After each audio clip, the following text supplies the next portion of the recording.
Maybe we can put out a blast tomorrow to say, if you're not going to Washington and you can at all possible come to Minion, please come to Minion. At 7. Yeah, It's 7. I'm wondering also if maybe a day to combine forces of the two That minyanim, would be because I fine, don't. but what about the people that count on an 8 o'clock Minion? Right. It's a question. I feel like both minyanim are gonna realistically struggle. Is there any way to get responses? In other words, to solicit response, we can use, declare what Minion we're gonna come to. And I could ask the office staff to put a Google form or something like that together. Yeah, I think it's important. It's going to be a strong Minion will be starting this morning, so one hand go up to the 7 o'clock. Right. Okay. 7 o'clock, he could read and he. So it's, you're talking about weekend 7 o'clock. How do you make the things? I'll 30, I know. I'll ask the rabbi and the office staff. That's something that we could do. Let's do something. Okay. All right. Thank you. All right. So good morning, everybody. Good morning. Good morning, Simeon. Hello, Hinda. All right. So last week we spoke about what happens when a person is in a situation with limited funds, and the question comes up about Ner Shabbat, Ner l'Shabbat, Ner l'Chanukah. What do you get? You get a Ner Shabbos. Why? Because of the overriding concept of Shalom Bayis, and we talked, also about some other more sort of adding a few variables into that. What happens if it's there's not enough for wine for Kiddush versus Ner Shabbos? What happens if there's wine for Kiddush? So sorry, what if there's enough for Kiddush? Sorry, for a Ner Shabbos, but there's not enough for a Ner Chanukah and Shabbos Kiddush. So we talked about all these various iterations, which hopefully we should know of, but that's what we talked about last week. And now this week we transition to Sif Dalet. So if you're using the additions I gave you, it's a Lamta, it says page Lamed Vav, top left-hand corner. And we're 3 lines into the Shulchan Aruch on the page. The Mechaber says, Lo yakdim lemaher hadliko be'od hayom gadol, shaz eino nikar shemadliko lichvod Shabbos. V'gam lo ye'acher. He says we should not rush ourselves. Lo yakdim lemaher hadliko. We shouldn't make candlelighting too early. We shouldn't be in such a rush to light candles while there is still plenty of day to go, because that it's not noticeable that I am lighting it for the honor of Shabbos. Kavod Shabbos. It's not so clear. Second, I'm also not supposed to delay candle lighting. That one may seem more obvious than the first one, because you can't light on Shabbos. But let's take a look here. Let's pause right there and take a look at the Mishnah of Tes Vav and then Tes Zayin. Be'od hayom gadol. I'm not supposed to delay the candle lighting. Sorry, I'm not supposed to make it too early. Hainu, that is to say, kishuhuz man harbe kodem tosefes Shabbos. What are we talking about here? So if you remember, some months ago, we learned about the concept of tosefes Shabbos, about adding time to Shabbos from the weekdays. So of course I'm lighting earlier. That's the whole idea behind tosefes Shabbos, not adding the Shabbos. So here we're talking about time before tosefes Shabbos. Tosefes Shabbos could be a minute. There's no defined time for adding on to Shabbos, but you're supposed to add something from the weekdays from sort of regular time to holy time. And the time before that is called too early.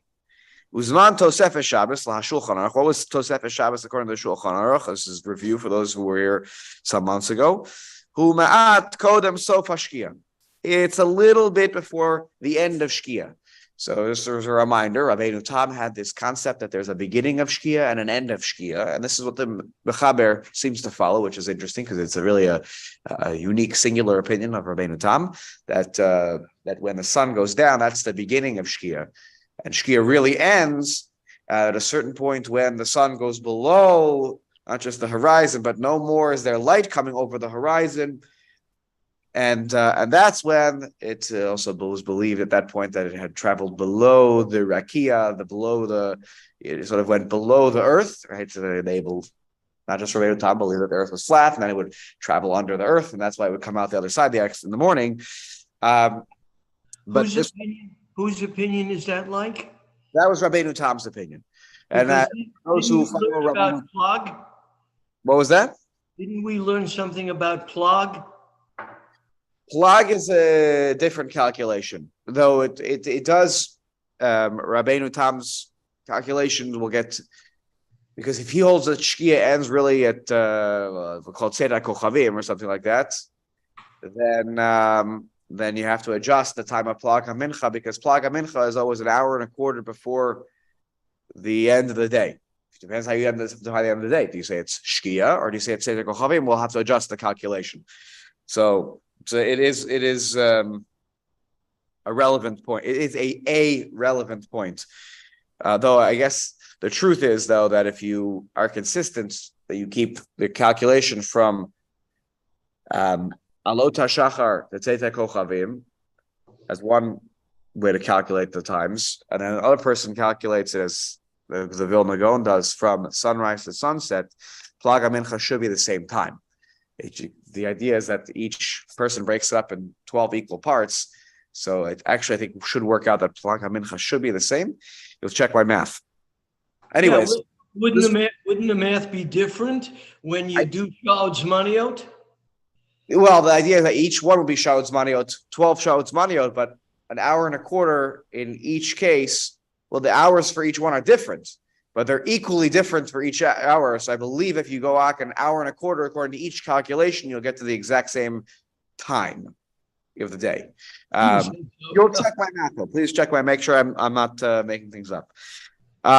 So the Shulchan Aruch again passes like this. We don't follow that opinion. That opinion would allow you to start Shabbos well after it was dark. So by the way, I think I mentioned that time. Yeah, this could be the source. I've never asked the Hasidim who do it. What's the source for the opinion that they sometimes start Shabbos a little bit late?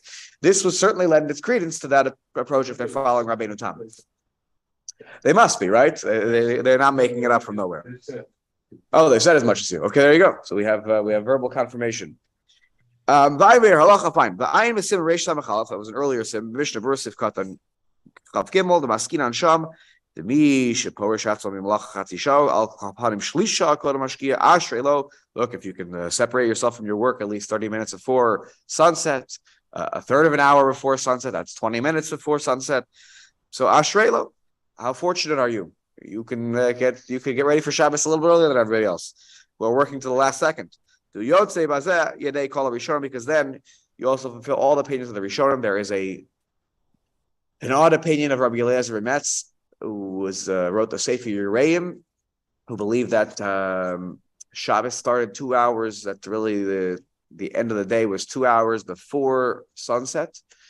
And he was calculating it from the time of Sof Shkia, so that's already you are in the period of darkness towards the end of that. So, but he had this opinion that Shabbos kind of starts before Shabbos starts, and so if you're already starting Shabbos 30 minutes before, Shabbos, you're at least you're giving a tip of the cap to that's one very out there opinion, which. I wouldn't. We don't generally really pay too much attention to, but bottom line is here: you shouldn't light too early. Why not too early? Because if you're lighting too early, it's not noticeable that it's for Shabbos. When you're lighting Shabbos candles, it should be, Shabbos should be imminent. Okay, Tez Zayin.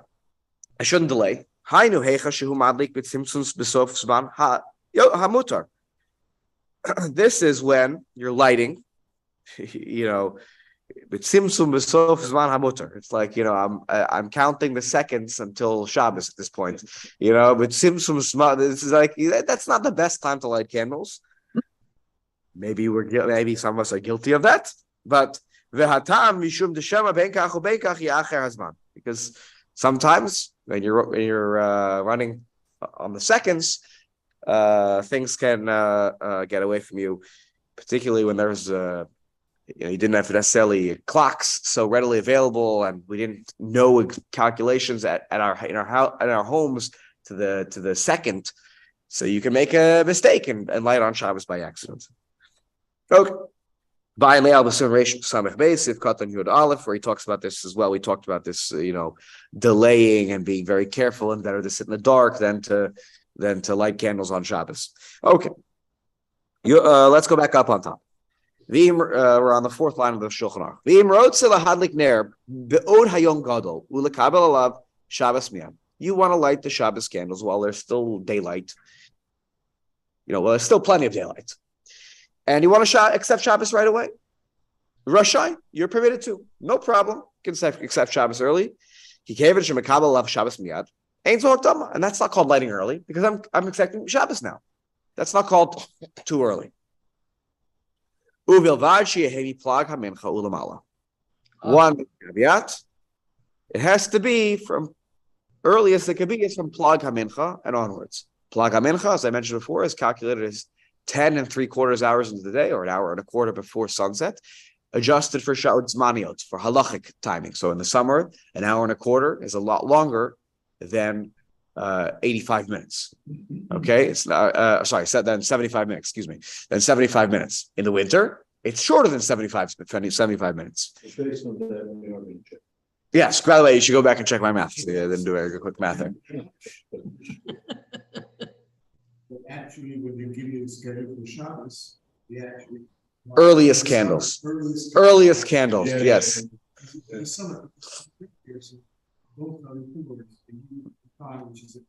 Earliest candles, which is Plag HaMincha.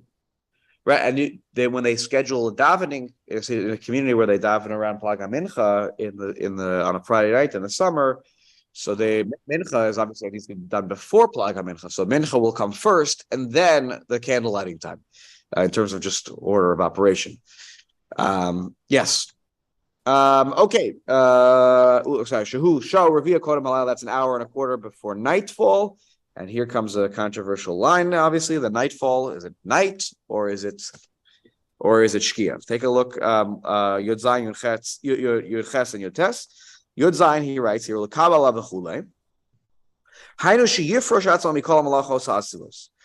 if you are accepting Shabbos, what does that mean? I am accepting upon myself to separate myself from doing any prohibited labor. And that includes all the Rabbanans. Once I accept Shabbos, it's Shabbos l'chol davar. You can't say, I'm not doing the Oraisas, but the Rabbanans I'm going to hold on to as long as I can. It doesn't work like that. You accept the whole thing. Yurches ulamala afal kodem Plag HaMincha. If you light candles before Plag HaMincha, ein kabbalah af b'diavad, whether it's a candle lighting or I even just verbally say I'm taking on Shabbos, that kabbalah, that acceptance, is not an acceptance even b'diavad, even after the fact. Now I realize, I want to do X, Y, or Z. Go ahead. What you did was nothing. So it's not Shabbos at all. Again, where he talks about this idea when we talk about Plag HaMincha as being that the cutoff point, where before that it's too early. So he develops that whole thing there about if you do light early, then you have to light it. Anyways, it's too early. It's not Shabbos, even if you try. Yud Tes Halayla. Again, according to the Mechaber believes Sof Shkia is when it's already clearly nightfall, right? This is the whole discussion about also about Rabbeinu Tam's Zman that relates to the end of Shabbos. So Hainu Laila means Hainu say Sak Shlosha Kochavim. That's the emergence of 3 stars. And that's also how you calculate the day, right? There are some halachic authorities that calculate the day, as I told you, from dawn till 3 stars. And there are other authorities who calculate it from sunrise to sunset. So the Mechaber is one who seems to be siding with the first approach. Rob, yes. If you would hold like Rabbeinu Tam and start Shabbos, in fact, later, what happens at the back end, Motzei Shabbos, Saturday night? What happens? You're waiting a lot longer. So you still have the same length of Shabbos. Yeah. But it goes over into the dark. That's correct. So Yes, you can't take one from column A and one from column B. no, you can't take one from column A. It reminds me of the song of the genie from Aladdin. Um, anyways, yes, that's correct, and that's why that those who are machmir on the back end of Shabbos for Rabbeinu Tam are following his opinion in terms of his calculation for the end of Shabbos. They don't want to be lenient on the front end of Shabbos because that probably is a violation of Shabbos. But on the back end, they are. That's the Zman. That's what we call Rabbeinu Tam for it's later. Okay. So it's really an hour later on that part, because usually when they do the calculation, it's Usually an extra 30 minutes, Right. 20 minutes in the summer sometimes. And again, it's all again, you're calculating 72 minutes from the time that the sun goes down, if I'm not mistaken. That I believe is depending on your approach. Sometimes you'll have a fixed 72 minutes, so you'll have a degree adjusted 72 minutes. But if you're adjusting for degrees, I think So that it's really about time and not says kochavim, where you see. correct. But the reality is that in most places you're going to see the stars when the time for Rabbeinu Tam is already there, because it's past the time for actually seeing the stars. Right. The question gets interesting when you go to very northern places where Midnight sun. right when you go to places like Edmonton, or you go to Anchorage, or even north of that in Alaska in the wintertime, and you start getting into a place where the sun does go down, but the amount there, it doesn't, the light never quite disappears because of just the position of the sun as it relates to that city. That's a fascinating halachic topic, and people will tell you that's why you shouldn't live there. Okay. So anyways, that's a Levush v'hagra. The plaga mincha hu sha'ar v'ya kodem ashkia. Levush and the gra. The gra is the champion of this position. If you look on like Mazmanim, they'll call it's the time of the gra. The gra believe that calculations should be made between sunrise and sunset as it relates to sha'os manios of the daytime, and therefore plaga mincha is an hour and a quarter before shkia. If you look in Kimat, I'm going to tell you every bulletin that out there who lists plaga mincha in their shul, they're using the Vilna Gaon time. They might list the other times too of the Magen Avraham, whatever, but they're not skipping the Vilna Gaon. Okay, the Vilna Gaon is sort of a mainstay of the halachic calendar. Everyone agrees that hour and a quarter is according to halachic hours. And you calculate. You split the daytime into 12 equal parts, and that's the amount of an hour. So an hour could be 65 minutes, it could be 70 minutes, it could be 53 minutes. It just depends on the day. Whether it's long or a short day, or the hour is long or short. The Shulchan Aruch's approach always is to calculate the 12 from dawn until 3 stars. And again, the levush and the gra from sunrise to sunset. Okay, now let's keep reading on here in the that's upstairs in the Ramah. But nobody else, including the levush, holds till seis. That's correct. Meaning, in terms of the calculation of the hours of Shabbos Manios, I'll tell you that the Magen Avraham is attributed to this opinion. Sometimes you'll see the opinions according to the Magen, the latest Shema according to the Magen Avraham, right? Because he's calculating 3 hours from an earlier point, I believe, Shachar. Right. And that's why the Zman for latest Kriya Shema of Magen Avraham is always earlier than the latest Kriya Shema. By the way, that we list in our bulletin. We don't even list Magen Avraham in our bulletin. We follow the Vilna Gaon. It's interesting. The one time in our calendar we follow the Magen Avraham. It's interesting. I'm not sure if this goes back to Rabbi Rubenstein. Rabbi Morris always tells me we on Erev Pesach, when we list the latest times for eating and for disposing and burning of chametz, always follows the Magen Avraham, not the Vilna Gaon, which is fascinating because when I go to sell the chametz every year on Erev Pesach, I go to Riverdale to sell the chametz. and all the Rabbanim there are working with Vilna Gaon. They're still, they're because they're eating. A lot of times there are kids there, and they're eating chametz until like the last minute or so of Zman of Chilas chametz, and they're the Rabbanim there going right. Oh, take the kid, take one more cookie, be your chametz, eat it. We do list both times though. Both We- times are listed in our bulletin. But both times are calculated according to the Maggid Avram. The latest time to eat and the latest time to dispose of chametz. No. The Vilna Gaon also, his times are also listed. In our bulletin? I believe so. Yeah. Or Yeah, I see it somewhere where it's listed both. In other places they'll list it, but I believe that on the printed calendar, I think we only list one time. It could be that others added in other times, so I don't know. But it's the one time where Machmir. It's funny because it's only and the reason it's funny is because it's a halacha midrabanan. Because midoraisa you can eat and own the chametz up until chatzot. Midrabanan we push the time earlier so that nobody runs into this problem. I made a conscious decision for years to stop listening 2 times. And I used to send out the mincha bulletin. Yeah. With the day mincha. At one time, I put both or 2 opinions down, and I got to make it please. Just pick one. No, Right. not pick one. Right. That's the one we The use. shul, right? So that we're all on the same page. Confuse people. Right. So I stopped. Right. So I thought we made a very conscious decision. Yeah, I think we list one. I could be wrong, and I'll look very carefully this year when we put out the bulletin.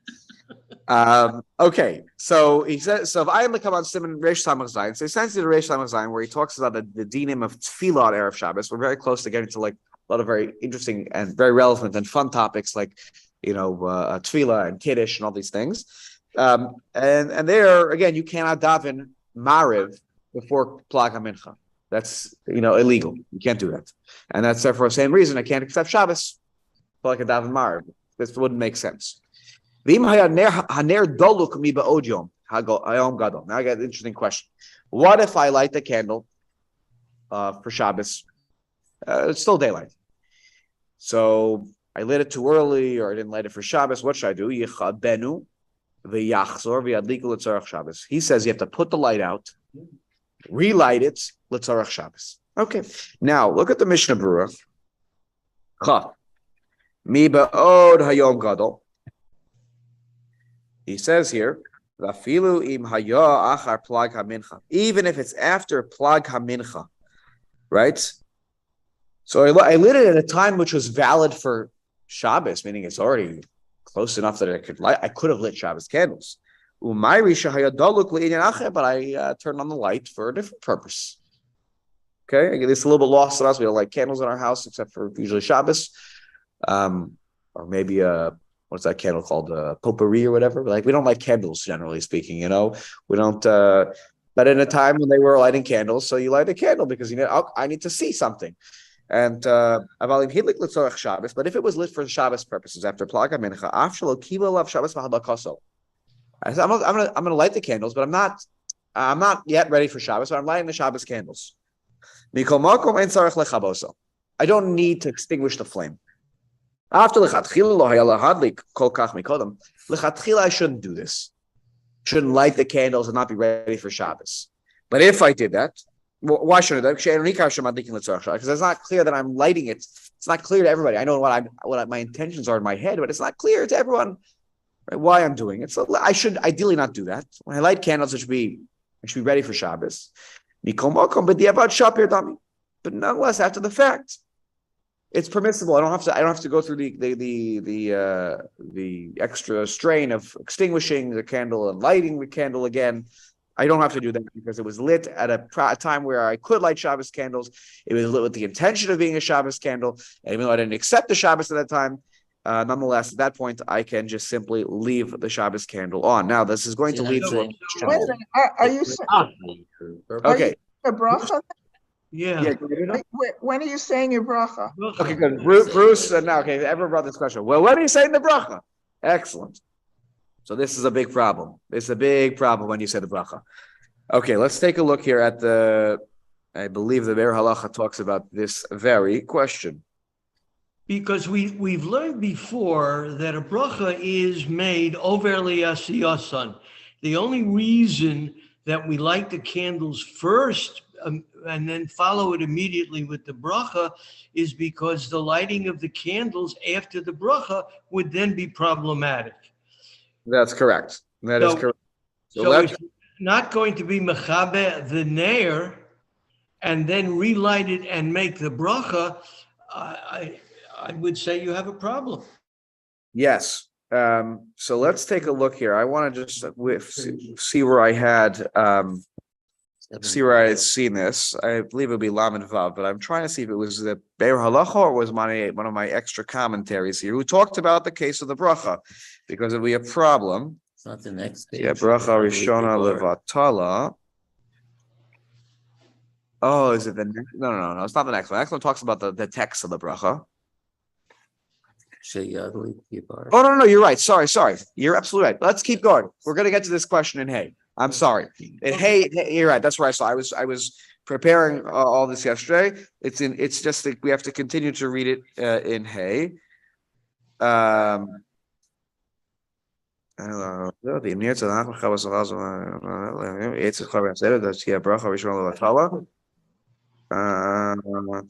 Okay, let's take a look. You're right. It's going to come up. It's a problem. The bottom line is, yes, the bracha has to be made usually right with the action. And so this is going to be very problematic to light the candles, not accept Shabbos, and then say the bracha later. We'll see that's going to be a problem. Take a look at, let's keep going with Sif Hey. Kishiyadlik Yivarech.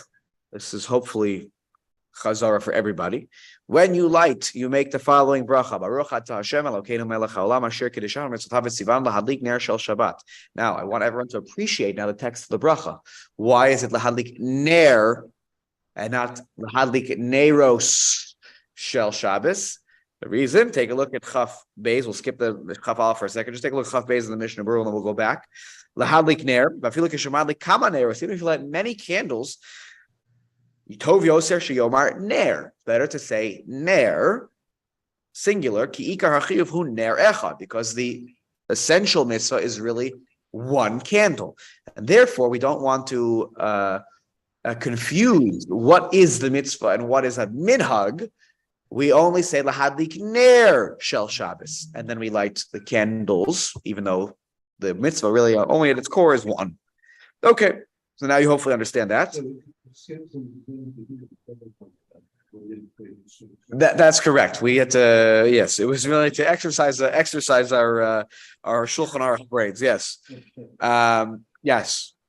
Take a look. Also, I forgot to finish the sentence in the Shulchan Aruch. He says, "Echad ha'ish ve'echad ha'isha." There's no differentiation. If a man makes the bracha is the same. They don't not make the bracha. Everyone is equally commanded. Asher kiddushanu b'mitzvotav v'tzivanu. Everyone is equally commanded in this mitzvah, whether a man or a woman, in terms of the bracha. Which of the two is commanded? That's what he's saying. That's why he's saying asher kiddushanu, right? Correct, because we had said earlier that it's more incumbent upon the woman, but it's not to say that it's not an obligation of the man to be in a home where there is a flame that is lit, and if there is no wife, there's no mom, the man is by himself, a single a guy's apartment, in college, they should light candles. There should be candles in the apartment. Let's just continue for a second because this is just a continuation. Gam b'yom tov tzarich levarech lahadlik ner shel yom tov, and of course, if you're lighting on yom tov, you say the bracha of ner shel yom tov, again, not neiros. Same bracha, just changing the Shabbos to Yom Tov. Now, I'm going to stop there, not to learning today, but before we get to Yom Kippur, that's an interesting question. You all know what we do because we live life and we know what we do. We light candles on Yom Kippur, but it is at least a discussion whether or not you should even light candles on Yom Kippur. And we'll appreciate why it's a machlokes. Practically, we know what we're going to do, but it's actually important to understand the core of that machlokes. So let's go to Chaf Aleph now, and let's talk about lighting candles and making the bracha. Kesha Yadlik. Now we got a very interesting, fascinating case that is something that would never happen today, but important to understand what our ancestors dealt with. It was a fairly common minhag amongst Ashkenazim. I don't know if this was common amongst Sfaradim. The Ramah is the one who often brings it up, and he was often, as a Rav, had to deal with some challenges in this way. Often weddings were performed, happened on Friday afternoon. Yes. Not allowed to get married on Shabbos. So the prohibition to get married on Shabbos. The fascinating thing that we'll, I think, actually get to in Hilchot Shabbos about towards the end, though, so maybe a couple of years. But the question being, can you get married on Shabbos or not? And really, you're not supposed to. The Ramah allowed some weddings on Shabbos that he himself performed. Fascinating. We'll get there when we get there. But those were rare exceptions. You can get married on Friday. There's no problem on getting married on Friday. And it's just a technical nightmare because you're also getting ready for Shabbos and you have a wedding. So, but people that were not of great means said, okay, I already have to make Shabbos. And I'm going to invite some guests. I don't think they had lavish weddings of, 400 or 500 people like we have today. I don't think that's what we're dealing with. That's not even lavish anymore, right? It was probably a wedding. I assume there was, of course, there were guests that were invited, but I don't think you're talking about hundreds of people here.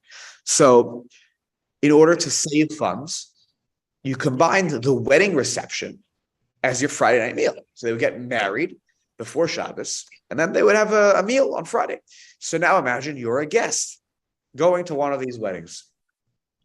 So you want to make it to the chuppah. But now, question is, when do I light candles? When do I light my Shabbos candles? And so this is the origins of this Shiloh. Okay, Yesh Omrim. Yesh Omrim. This is, and the citation at the bottom, by the way, tells you this from the Sharatzi, and this comes from the Maharam. Okay, so that is the Maharam Rutenberg. Okay. Yesh chuppah be'erev Shabbos. When there's a chuppah on Erev Shabbos, u'me'achrim bo ad achar shkias hachama, and it's going to, u'me'achrim ba here. Correct me if I'm wrong here. The way I read u'me'achrim ba is you're going to get delayed in it, meaning in the whole wedding thing, you're going to get delayed until after Shkia. So there's no time to come back and light candles. No. Omiachrin is a positive word that they deliberately stretch it out. Or you're saying they're delaying it, meaning it's delayed until after Shkia, meaning the wedding is Right. they're just dragging on. Okay, I hear. Bottom line is here, the person, the next line he says here, she doesn't want to do accepting Shabbos before, she wants to light her candles. She doesn't want to accept Shabbos. I don't want to accept Shabbos. I got to get, I am going to light I have to put on this, makeup, which is, you can't do on Shabbos necessarily. And I want to do, blow dry my hair, whatever it is, but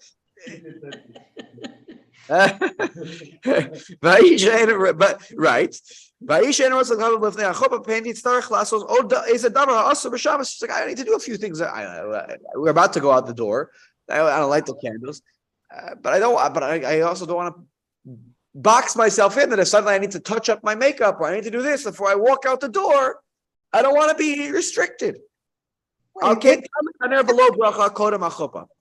So therefore, she decides, some say, that she could light the candles, no bracha, before the chuppah. That way she's good, she's able to do whatever she needs to do, goes to the chuppah. She comes back, it's dark now, it's Shabbos. Tifros yadeha al haneros. She spreads her hands over the candles, like, it's not there. Peekaboo utavarech. And she makes the bracha, and then peekaboo, the lights are there. But when is she making the bracha? She's making the bracha now on Shabbos much later. She lit the candles before, wanted to go to the chuppah, didn't want to be restricted in what she could or could not do.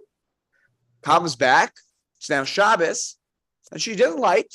The candles are lit, and she makes the bracha on the candles. They went, by the way, they weren't invited to the reception, maybe it was a smaller, this wasn't like, again, now we expect, okay, you come to the chuppah, you go to the hall, there's a shmorg and a 6-course meal. If it was always like that, maybe you went to the wedding, you went back to your house, and they had a little, meal with the family, So she comes back and she says the bracha.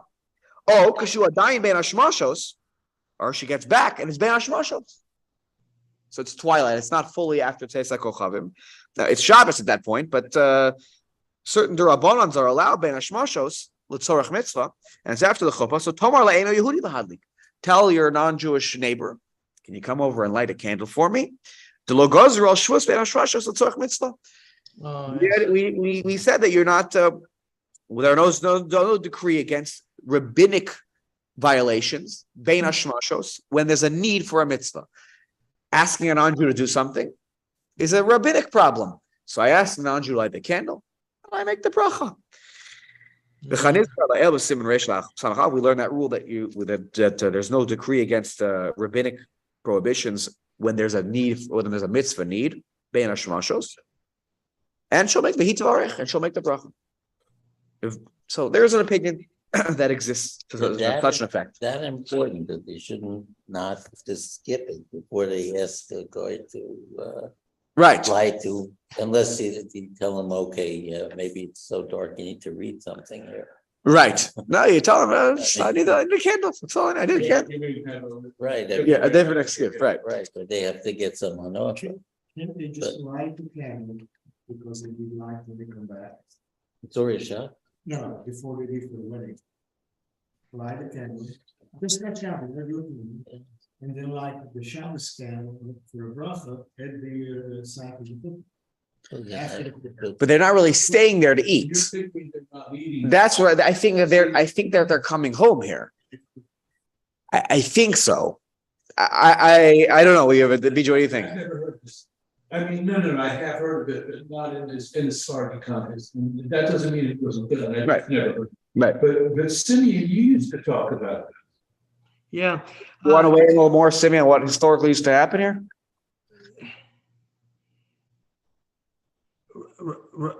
I'm sorry, I didn't hear that, Rav. Sorry, Simeon, do you want to just weigh in, just in terms of historically what would happen at these? Well, you see, I have difficulty with that sentence altogether because we had learned previously that Amirali Akum on Shabbos is an absolute prohibition, except in the case of Pikuach Nefesh or Litzorech HaTzibur.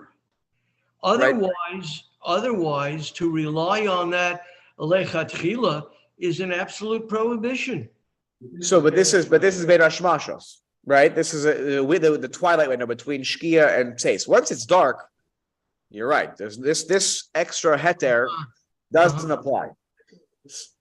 Okay. Yeah. Okay. And Simeon, didn't you used to talk about the Friday wedding that people had back when you were growing up in Poland?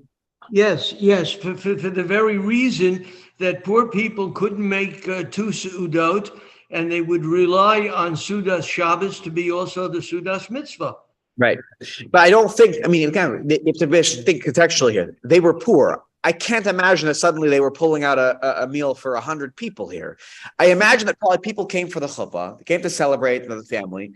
Maybe they danced a little bit with them, but let's be real here. If they're so poor that they're combining the meal, they're probably eating themselves, their own meal. And the people coming for the chuppah are, a lot of them are probably going back to their own home to eat their Shabbos meal. With the meal with them, Oh, they brought their meal with them. That's very possible. That's also possible. But bottom line is here, this person was, from a halachic perspective, they were separating the bracha from the action of lighting. That's here the part that's going to be criticized heavily now. He says here, the achronim are Magen Avram amongst them are scratching their head. Right. How can you make a bracha on a candle that was lit and was already lit for such a long time? Ubeprat, in the first case where the person lit it, came back after it was dark and they made a bracha. Ubeprat ata, huzman iser lahadlik. And now, by the way, when you make the bracha, it's prohibited to light the candles. So, how can you say the words "and we're commanded to light" while you can't light? The al idach takana, the tomar laeno Yehudi lahadlik gam kein kosher, and on the situation of having the non-Jew light the candles, that's also difficult. Why? Ha'ein shlichus laeno Yehudi. There is no halachic agency that can be transferred to a non-Jew in particular when it comes to them performing a mitzvah for you. Remember, a bracha is not a mitzvah. Sorry, scratch that from the record. A bracha is a mitzvah, but it's not part and parcel of the mitzvah that you are performing. A bracha is a separate part of it. You cannot make a bracha and pick up lulav and esrog and fulfill the mitzvah of lulav and esrog. You can eat in the sukkah and forget to say leisha v'sukkah and fulfill the mitzvah of sitting in the sukkah. You can eat the matzah on Pesach at the Seder, not make the bracha of alachias matzah, and you still get the mitzvah of midoraisa of eating matzah on the 15th of Nisan. You don't need the non-Jew to light it to make a bracha. You need to light it yourself, though. That's the question here. But certainly, for them to perform the mitzvah for you, there is no agency that a non-Jew could do a mitzvah for you. That halachic concept does not exist. Sometimes a Jew could do it for you. Even then, sometimes it's a question. But certainly, ein shlichus le'eno Yehudi. V'imkein he einam adlekes ve'ech tevarich. So she's not lighting. So how could she make the bracha? She didn't do the mitzvah. Even if a Jew asks another Jew to light, the derech hachayim says the one who made the command can't light. It's the person who lit the candles who makes the blessing. So all the more so here when you talk about a non-Jew, she shouldn't make a bracha. Look, maybe you need light in your house. That's a separate question. But to make the bracha, that this is the mitzvah of candlelight, it doesn't make any sense. So the Achronim conclude. They say, you know what? We have a different advice for how to handle this question. I know, and by the way, this is a very important Mishnah Berurah. You'll see why in a moment. We're going to learn later on that you are able to light and you are able to make a condition on that lighting. To make a condition. When are you allowed to stipulate that I'm not accepting Shabbos when I'm lighting the candles? When there is a need. You can't just willy-nilly do that, but there has to be a legitimate need. Okay, example, by the way, I'll give a practical example. Lighting candles on Yom Kippur, when all the women go to shul. No one's staying home. And you live a 20-minute walk away. We're going to light the candles. You're going to miss Kol Nidre. It's a legitimate need to be able to make it to shul on time. You light the candles. You stipulate in your mind, I'm not accepting Yom Kippur. I'm lighting the candles for Yom Kippur. I'm not accepting them. And you get in the car and you drive. Okay? Even though you made the bracha. Even though you made the bracha. Correct. As long as it's stipulated beforehand, then it is permissible. So same thing here. Right? I'm not accepting Shabbos with the lighting of the candles. So too in our situation. Look, I want to go. I'm a good neighbor. I would want this for me. It's a fulfillment of kamocha. Right? I would also want my friends to be able to come to my wedding, my children's wedding. And here they are. They're adding to the simcha. There's a need to go, but you're not going to make it back in time. So what can you do? Arise with the husband leaving the mincha at the time and the wife lights candles. So one of the side commentaries here talked about that case, and there's no problem because at the end of the day, he's not the one. He's not accepting Shabbos.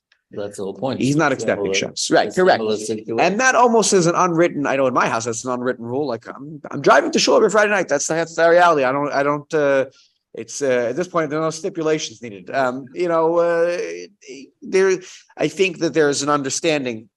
I don't understand. There's even a halachic idea here that she cannot drag others into Shabbos with her candle lighting. Others have to accept Shabbos. Either they can verbally or even in your mind accept Shabbos. But certainly, if you have it in mind that you're going to be driving during the 18 minutes, there's nothing gets transferred onto you. So yeah. If the spouse is separated from work and travel for some reason, and can the other be the agent in terms of lighting candles at home? The person who's on the road, Who's traveling? This is an interesting question. It seems to me that people do this. That's What what- was the question? We couldn't hear. Steve Keller asked, let's say a spouse is on the road traveling business, whatever it is, and they're one place, and then the other spouse is at home. The spouse at home obviously is going to light candles. Does that is that motzi, the spouse that's in a hotel room or somewhere else, in a different location for Shabbos? Works for Hanukkah, right? So works for Hanukkah because we have the Yeah. concept of ner ishu based on, Let's assume they're in the same time. Yeah. and they're in the same time zone. Shabbos approximately starts at the same time, right? I mean, it's an interesting question. I believe that the minhag that people observe is that counts, right? The wife is, let's say, at home, and the husband was out somewhere, business, and they're away for Shabbos. We always say, "Oh, the wife is laying at home." What's funny is that I'm not sure why that should work, because at the end of the day, you have to have a ner daluk in the place where you are. No, And you just said about Hanukkah as a prime example, and we know Hanukkah and Shabbos are in the same Masechta, and it's the Ishu Veso, which you pointed out. Right. Makes eminent sense. So I could make the argument that if the wife lights the candles, then the husband who is not there, he's traveling, has to, that's the trigger mechanism for him to begin the observance of Shabbos. So I hear, but you can make the case also that there's a different reason behind lighting Shabbos and Hanukkah candles. The reason Shabbos candles are lit is because of Shalom Bayis, which should exist no matter where you are. That you need Shalom Bayis, even if you're by yourself, by the way, you need Shalom Bayis so that you don't, again, trip or bump into things. You want to be able to see what you're doing. That applies to somebody who's somewhere else from their spouse. But the reason the reason Hanukkah candles works is because at the core, Hanukkah candles is about Pirsumei Nisa. And so therefore the core mitzvah is their issue based on that each household should have a light that is acknowledging the miracle of the story of Hanukkah. But that's not why we light candles on Shabbos. Shabbos is a very practical reason we light candles, and that is there should be light where you are. And so that I don't see why it should be. I'm acknowledging that the minhag is such that the wife is in one place and the husband's in another place, that the husband doesn't seem to light. I'm acknowledging that that's the minhag, and I'm not here to, You have to ask you, if they're by someone else, it's a different question. Right. Correct. I did this for years when I spent like two to three Shabbatot a month. 100%. When, money's here. But usually I was eating with someone's house, and I went over to my brother's and, drink like this. If you could hear what BJ was saying, 100%. BJ was bringing up the case where that you're lighting. You're staying at another family member. You're staying at somewhere where they're lighting Shabbos candles. There may not be an extra chiyuv on the other spouse now to light candles, and that when a couple is together and they're visiting another couple or another part of their family, then is what we talked about last week about lighting Shabbos candles for the wife who's visiting. That's a different question. But if the husband, let's say, is visiting other relatives for Shabbos and they're lighting, so candles are lit, then you're right. There's no obligation that way. But if you're in a apartment by yourself, let's say, then I think it makes sense to light candles. I think you light candles. Okay, the alarm is going off behind us to tell us that. I realize the time is 8:33, so I think we're going to maybe just finish this Mishnah Berurah and then we'll stop. Okay. So he says, so in our situation of the wedding, it's and she'll light and she'll stipulate, I'm going to the chuppah, but I'm not accepting Shabbos, but these are the Shabbos candles. And of course, Conditional. with the bracha, she should make the bracha at that point. The same situation happens sometimes with a woman whose mikvah night falls out on Friday nights. She has to go to the mikvah. Don't worry, everyone's fine. It's just the Lisa time. So anyways, the mikvah night could come out on Friday night. Same thing. Tadlik, she lights the candles with tavarech. Kodem halichasa lebeis hatfilah. Then she's going to go to prepare in the mikvah before Shabbos. And what is she going to do? She's going to v'tasna she'ena mekabel Shabbos. She's not accepting ad achar rechitza. She's going to shower. There's going to have hot water. There's a whole issue about rechitza in general. So v'chafifa. She's going through her hair very carefully, and that could be an issue of gozes, of removing hairs. So she stipulates She lights the candles, stipulates, I'm not accepting Shabbos until after I'm done, with my mikveh preparations. Going into the mikveh itself is not a problem on Shabbos, but some of the preparations are. But and she does those preparations often in the mikveh, in that area of the mikveh.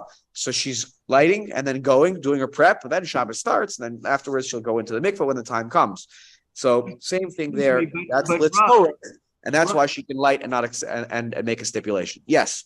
Rav, is there no requirement of a time factor between the bracha over liyasiyasan and the amount of time to be osa the relevant mitzvah? You must combine them. Yes, you need to make the bracha even when you're lighting before going to the mikvah, or you're lighting before going to. But going to the mikveh can take an hour or 45 minutes from the time you make the bracha to the time they make the hadlaka and the time you go to the mikveh, and that time doesn't render the bracha irrelevant because it was not followed by the mitzvah act itself. But it was. You lit the candles with the bracha. The Hilchot Shabbat. The candles were lit. She's thinking in her mind, okay, I have to go to the mikveh tonight. And again, you should also remember in the context. I see. Nowadays, women can prepare at home. Okay. Do all these things. If you don't have a shower or a bath in your home, you have to go somewhere to do these preparations.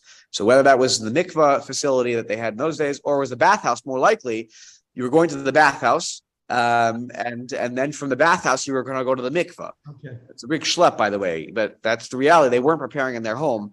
Nowadays, you can prepare at your home, and then you can walk to the mikveh here, like in our shul. We have a mikveh on the side. Like, walk to shul, and you can take care of the mikveh.